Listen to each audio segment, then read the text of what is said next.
लातूरची वाहतूक समस्या मार्गदर्शन कागदावरच. शहराच्या चारही दिशावर दररोज होते वाहतुकीची कोंडी.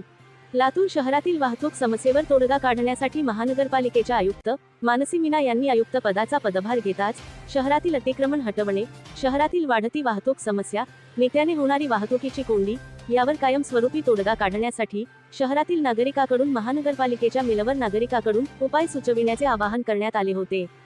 नागरिकांनी या आवाहनाला प्रतिसाद देत आपल्या परीने लातूर समस्या तोडगा व उपाययोजना सुचविल्या होत्या. परंतु या सुचविलेल्या समस्या तोडगा याची सोडवणूक न करता, यावर कोणतेही काम न करता या मागवण्यात आलेल्या समस्या उपाययोजना कागदावरच राहिल्या आहेत. रस्त्यावर मात्र नेहमीप्रमाणे रहदारीची आणि वाहतुकीची कोंडी होतच आहे. लातूर शहरातील छत्रपती शिवाजी महाराज चौक, राजीव गांधी चौक, बार्शी रोड, रेणापूर नाका, बसस्थानक, शाहू कॉलेज मार्ग, गंजगोलाईच्या 16 दिशा मार्गावर सायंकाळपासून रात्रीपर्यंत वाहतुकीची कोंडी कायमस्वरूपी निर्माण झालेली असते.